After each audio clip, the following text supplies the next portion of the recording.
Doug Carter, the Carroll County Sheriff, Tobe Levenby, Good morning, and the Carroll everybody. County Prosecutor, Nick McClellan.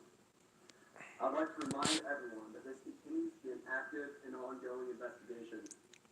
At the conclusion of this press conference, we are going to answer a limited amount of questions out of respect to the investigation and the process that will follow today. We will not discuss evidence that is related to this investigation. Okay. On behalf of the Delphi Double Homicide Task Force, thank you all for your continued support. I would now like to introduce to you our first speaker, Superintendent of the Indiana State Police, Doug Carter.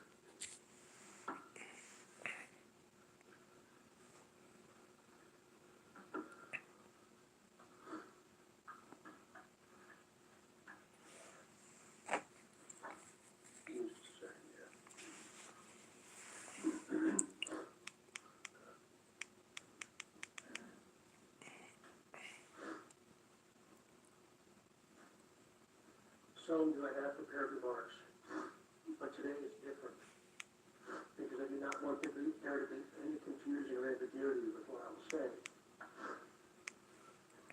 Today is not a day to celebrate, but the arrest of Richard M. Allen of Delphi on 2 counts of murder is sure a major step in leading to the conclusion of this long-term and complex investigation.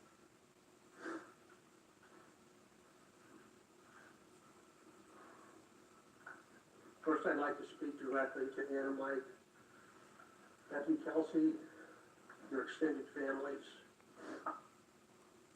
along with the entire Delphi community that certainly has grown and now includes our nation and even many countries around the world. I am proud to report to you that today, actually last Friday, was the day. And an arrest has been made. Thank God. Thanks to literally hundreds of media outlets that have been steadfast in reporting and keeping the memories of Abby and Libby front and center. Many of you in the room have developed relationships with me personally, and you know I always have a personal perspective, and today's no different.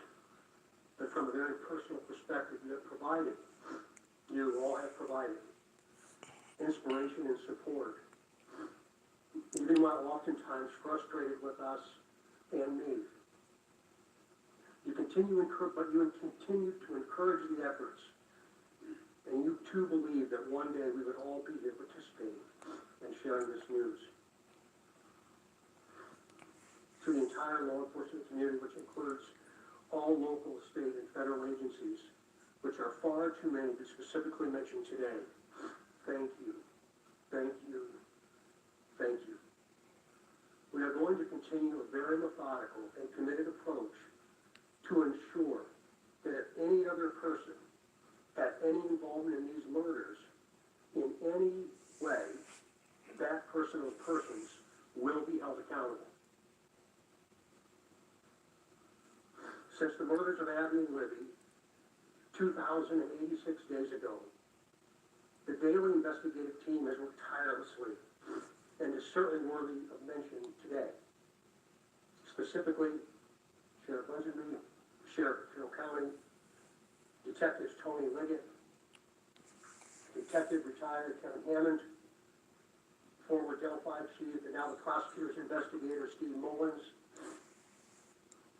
State Police First Sergeant Jerry Holman, Detectives Jay Harper, Dave Vito, and Brian Harshman, along with members of the United States Marshal Service, specifically Agent Jeremy Clinton and Agent Bill Culpers. With them today is Dan McClain, appointed U.S. Marshal. Our State Police analysts, our scientists from many different disciplines within our laboratory division, Mrs. Kathy Sheng, for your incredible dedication to detail, and to so many others that I know I've missed. I really believe that Abby and Libby would be proud of you for standing strong, even in the face of immense pressure and perpetual criticism, Some of these individuals have postponed retirement, passed on promotional opportunity, Wow. have dedicated personal time away from their families, given up nights, weekends, and holidays, all while in the pursuit of accountability for Abby and Libby. I know that today's announcement will not diminish your resolve, and I hope you have found just a bit of peace in this most complicated world. This is really important. While I know you are all expecting final details today, No, not concerning really. this arrest, today is not that day. Today's not that day. This investigation is far from complete, and we will not jeopardize its integrity by releasing or discussing documents or information before the appropriate time. Prosecutor Nick McClelland, of course, will share additional information about what we can and cannot say, and also explain to you why the probable cause affidavit is temporarily sealed by the court and not available. And by the way, he has been a tremendous asset to this team. I'm yet again asking you for your patience and please your understanding while the system of due process works. Also remember that all persons arrested are presumed innocent. All persons arrested are presumed innocent. You all will have an innate desire to subjectively interpret and then report what you think. We in the law enforcement realm cannot, and you should never allow us to, talk about what we think concerning facts, but rather discuss and share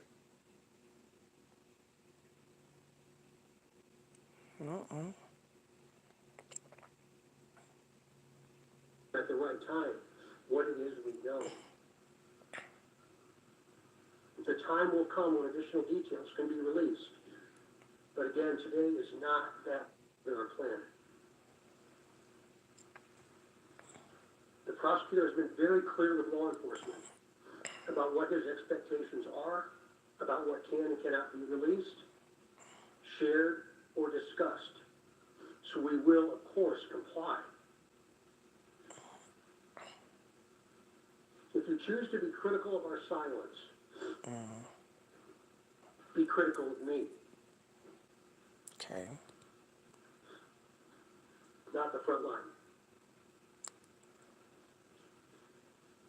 These are the folks that have committed their entire lives to a successful conclusion. In other words, a guilty verdict. As we move to the next phase of this investigation, I will continue to offer all resources that the ISP has. It's not only an investigative team I anticipate growing, but also to Prosecutor McClelland as we prepare for the coming months. Again, Nick's been very resolute and very clear, and I'm most grateful for his leadership. And it's going to be really important as we move forward. Please continue offering tips that you would like to share. The many avenues to report will remain open and will be available to all. Please continue doing that. In closing, I stand before you in this church and very place where we held our first briefing nearly 6 years ago, and just hours after the murders of Abby and Libby. Right here.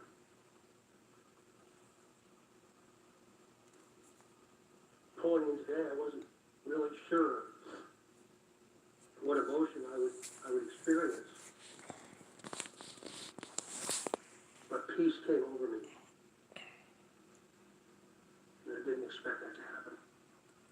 And I hope all of you, with all the different responsibilities you have from around the planet today, have felt some of that as well. But remember, we're not done.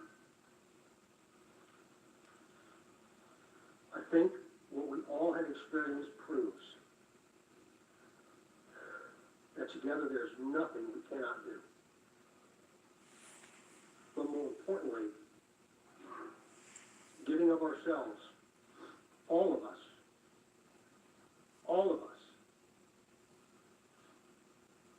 giving of ourselves matters more than what we could ever receive.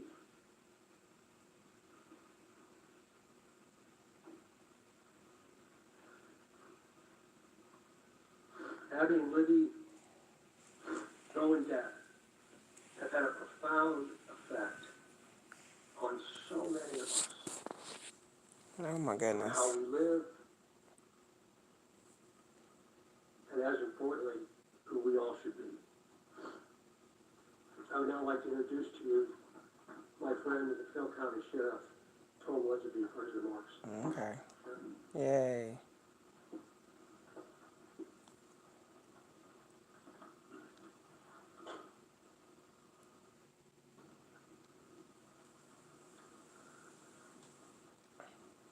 I believe in a God of justice and righteousness. Oh my God. I don't know if this is a press conference or is this a eulogy? Has provided us with justice for Abby and Libby.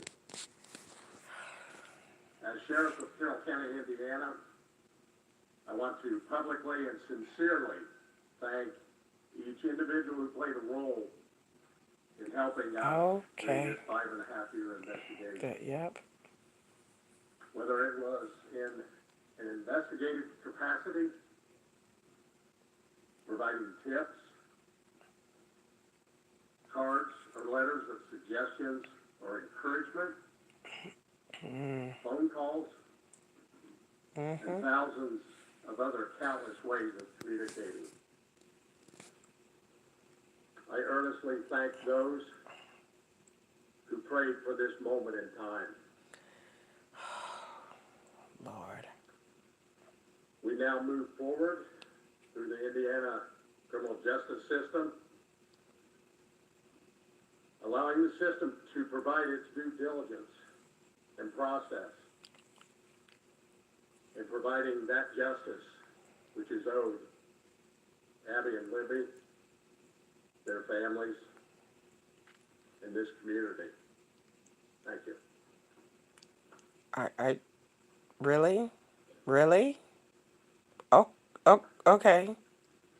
Welcome, everybody. Yeah, welcome. My name Hi. is Wes McClellan. I'm the Carroll County prosecutor. And before we get started, I want to reiterate some of the things that Sheriff Lesley and Superintendent Oh my Carter God. stated. Jesus, kill me. First, I want to thank both of them. They've been a great support to my office throughout this investigation. They've always been there for a phone call and always been willing to help a hand. I've listened to many press conferences regarding crimes. This one's a little bit much. This is a little bit much. Thank them and thank their families for being so understanding for the many nights they've worked away from their families, away from their children. Right. Okay. There are many dates in a lifetime you're going to remember. The dates your children are born, the dates you're married, the dates you buy a first house. For the love of God and everything that's holy. One of those dates was last Friday, October 28th. Okay. 2022. At that time, we gathered evidence to formulate a PC that was submitted to the court, and the judge did find probable cause for an arrest of Richard Allen. Okay. He's been charged with 2 counts of murder for the murder of Abigail Williams and Liberty German. This investigation is still very ongoing. We're keeping the tip line open, the tip email open. We encourage everybody to continue to call in tips, not only about Richard Allen, but about any other person that you may have.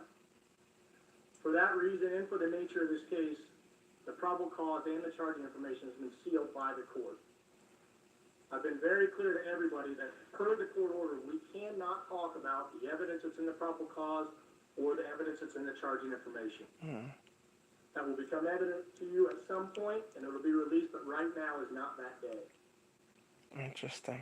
Today is about Abby and Libby, focusing on them. Mr. Allen has had his initial hearing. He's entered a preliminary plea of not guilty. The matter has been set for a pre-trial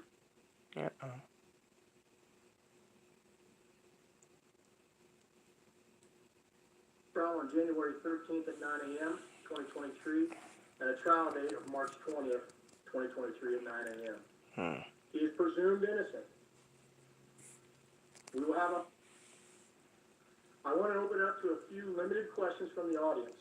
But again, keep in mind, we are not going to talk about the evidence that we have in this case or about the charging information. We cannot. Those things have been sealed by the court. And so I want to open up a few questions. Sorry, y'all. Still sick. That's their video freezing, not mine.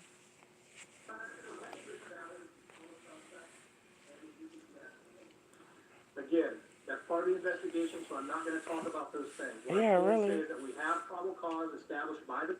Again, that gets into the evidence we have in the investigation, and I know from everybody it's frustrating. I know everybody, not only reporters, but the family, everybody wants to know more information. I understand it's frustrating, but my goal is to maintain the integrity of this case. Right. Okay.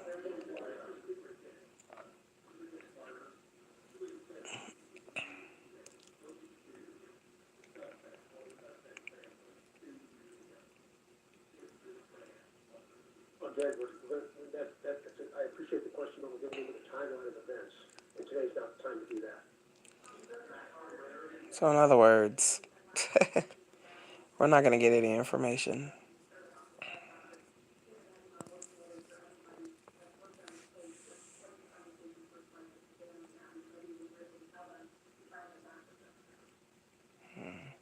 It was a very personal moment for me. I think it was a very personal moment for them, for all of us, that have had interaction with the family.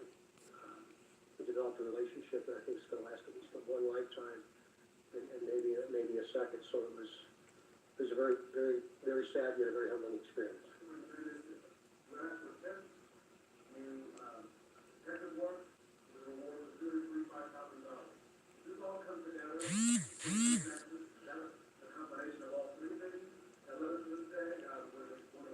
Eventually, you'll be able to see what led us to this day. Again, today's not that day. To include the reward, you mentioned that, Raphael, about the reward itself. And again, very premature for us to talk about that. There's still a tremendous amount of issues.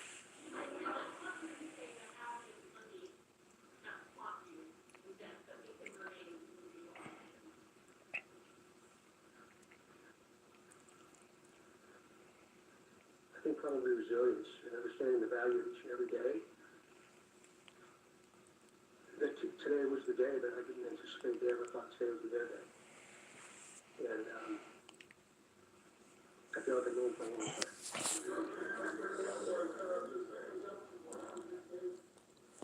We're not going to get too much of anything.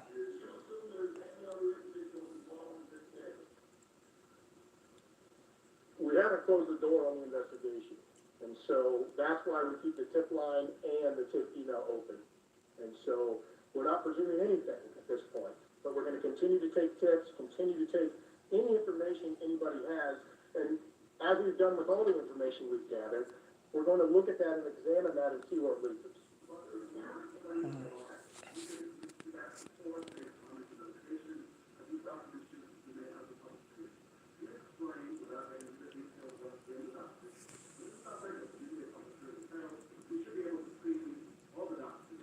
Sure.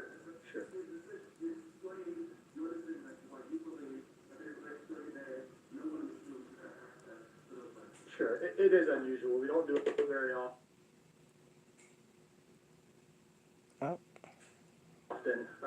In all the cases that we handle here in Carroll County. We did it in this case because the investigation is still open. And while all cases are important, the nature of this case has some extra important to seal those records. There will be a public hearing on whether or not those records are going to remain sealed or not. There'll be public notice for that hearing so that everyone can attend, but there will be a hearing to determine whether or not they're going to stay sealed. But for now, to me, it's about protecting the integrity of this case. I want to have an opportunity at some point to have an opportunity in court to explain the evidence and for that not to be tarnished or tainted or anything like that. Again, he's presumed innocent, and so it was important for me in this case to do that. Hold on just a minute. We're not going to comment on that right now. As part of the investigation, again, we just encourage everybody to continue to call in tips if they have them about anybody, and we'll examine those tips. Hello, honey. Wait a minute. I'm recording. You can pet the kitty. That's a hard question to answer. It's a mixed emotions. I've been watching the news all weekend like everybody else has, and I think a lot of the members of the public said it right. It's bittersweet. It's a step in the right direction. It's Mama's cat.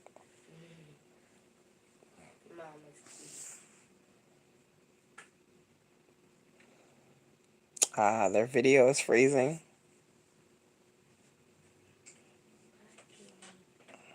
Some system difficulty from Delphi. Yeah, they're having some kind Indiana of technical difficulties. Post press conference coverage coming your way on WFLA Now as we try to maintain a signal from Indiana. Cool.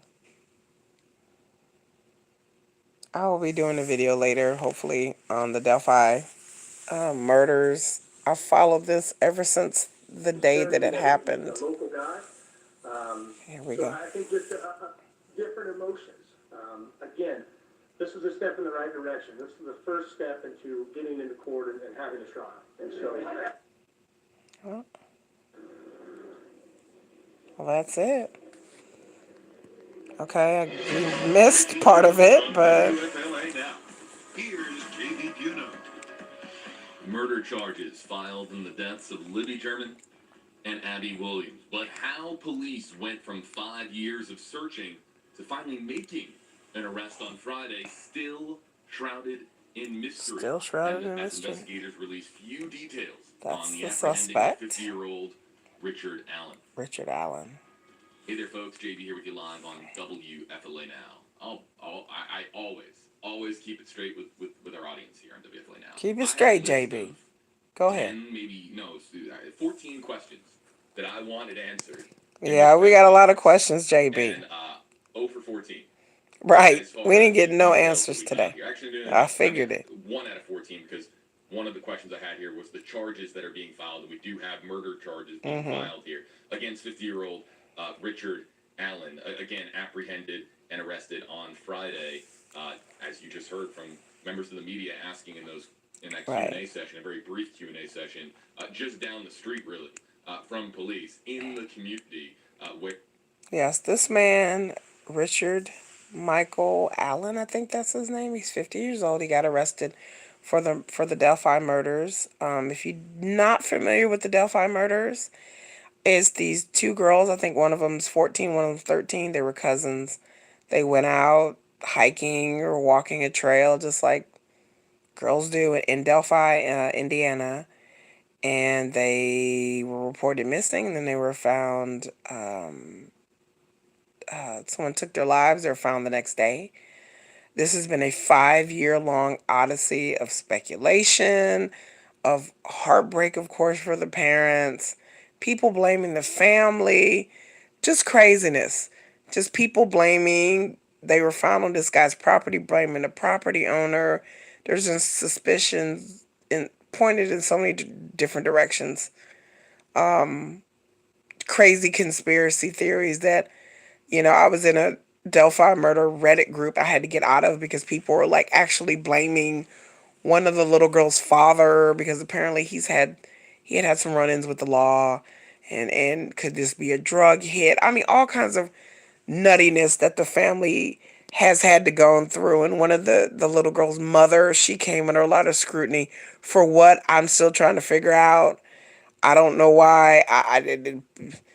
I guess she didn't grieve right. I don't know. It was craziness, but just I had to bow out and just go to other.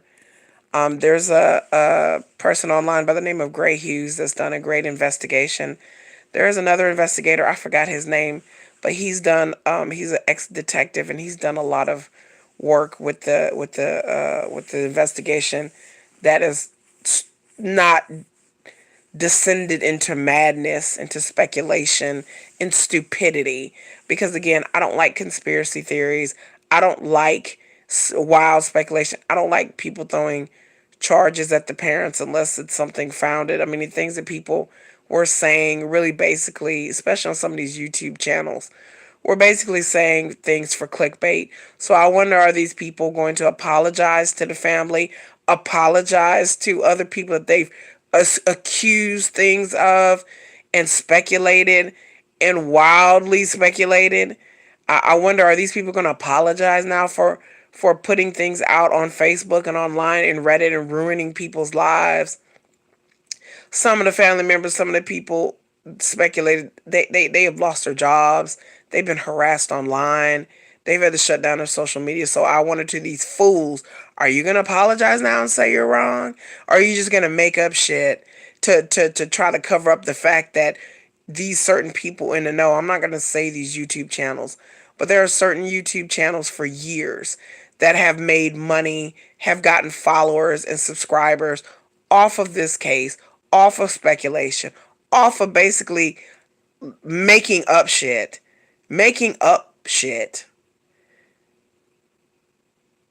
and have gotten thousands of followers, and now channels monetized and making money off of lies. So I wonder, are they now going to turn around and say what now?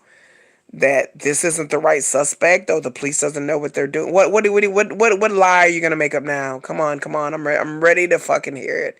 I'm ready to hear the lies and the people who are just gonna ignore everything that they've said for years, and now they're gonna focus on this guy and dig up his wife and kids and friends and associates in their Facebook pages, and harass them and now drag them through the mud, while ignoring for years all the speculation they've given the mother, the dad, the uncle, Ron Johnson, this person over here, this dude that owned the store over here. All this speculation and barbs and bombs y'all done lobbed at people. Now y'all gonna sit back and ignore it. I fucking hate social media, and I hate social media sometimes. I do. I just hate it. Nobody wants to admit they're wrong. Nobody wants to come back and say, I'm sorry, I apologize. Nobody. Nobody. So I'm waiting. Hell's gonna freeze over first, because the whole situation is, the whole point of this thing is all about the focus of these two girls, little girls losing their lives, has been shifted and descended into madness. And so I refuse to be any part of it. So when it comes to the true crime community, I tell people, vet carefully, and everything. That's these murders are also known as the Snapchat murders. Somebody has it. A lot of people have it, especially in the UK for some reason. They have known it as a Snapchat murder. So the little girl had the wherewithal enough to record video and audio of this person, and then there was a composite sketch. They're showing that right now. There's been many press conferences, and this sketch looks very much like the suspect. It looks very much like him. Then they released another sketch of a younger guy, which you're seeing right now, that looked. I don't know where they got this sketch from. I don't know what witnesses. This is the actual video of the guy walking, and if you look at online and video, there's plenty out there, y'all, of this suspect, this Ron Allen. He looks very much like the man in the video. People have taken audio of him in videos on Facebook. It's all over, like I said, all over the internet. These are the two little girls that lost their lives. May they rest in peace. To the idea that they were assaulted, and that they, here's some of the. I guess she took Snapchat video, and I guess this dude was following her and following them, and she had the wherewithal enough to take video, and they've only released like 30 seconds of the audio and the video, so we haven't seen much, and I believe the police has more, but they have not released it, which they shouldn't. The records are sealed, like the police said, the arrest affidavit and everything. It'll be unsealed at some point, but this man definitely looks like the sketch. He definitely looks like the guy on the video. This guy lived in Delphi for years. He supposedly worked at the CVS as a pharmacy tech, allegedly. Here's more pictures of him. He had a daughter. I think that's maybe from what I hear, 16 or 17. And I'm sure people are online. This news broke on Friday. I'm sure people are online trying to have pulled this guy's arrest record. I don't think he had any known criminal history that I know of, or any kind of major charges of. But do I believe that that they're going to do a thorough investigation. Yes, they're looking for more tips. Like they said, they have a tip line open. Dude, I believe that this is the only time this guy's done this. He was a little bit too bold with it. The way he kind of like, followed them and apparently got them to do whatever he wanted them to do. Obviously, there was some level of intimidation there. Um, as the manner of their death, I don't think they've released how they've died. I don't think the police have released that, the cause of death. Um, but I respect the police for doing their job, doing a thorough investigation. These poor little babies lost their lives, and they were just out having fun.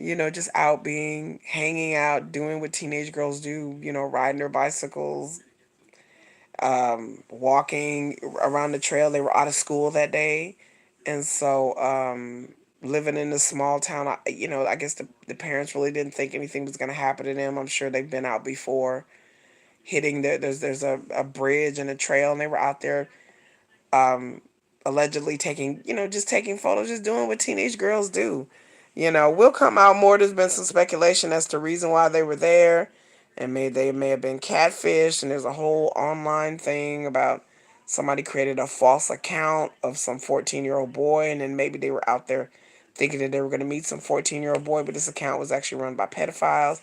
Like it's a whole thing. It's a lot. Like I said, this is 5 years of investigation, and I'm just happy and shocked. I was shocked when they when they actually made an arrest. There's been a lot of stuff going on within the past 6 months. I think maybe they got some tips, and that's how they arrested this dude. But I'll come back on later and give a my real synopsis. But I just wanted to show the press conference, and I'm just gonna watch the rest of this while I rest. I'm still sick, but yeah. So there you go. Not much information, but there's going to be lots of speculation. So stay tuned. As they unseal the records and everything, I'll cover that as well. That probably won't be until January that they're going to have a hearing to unseal, and he's supposed to go to trial in March. So that's about it. Bye.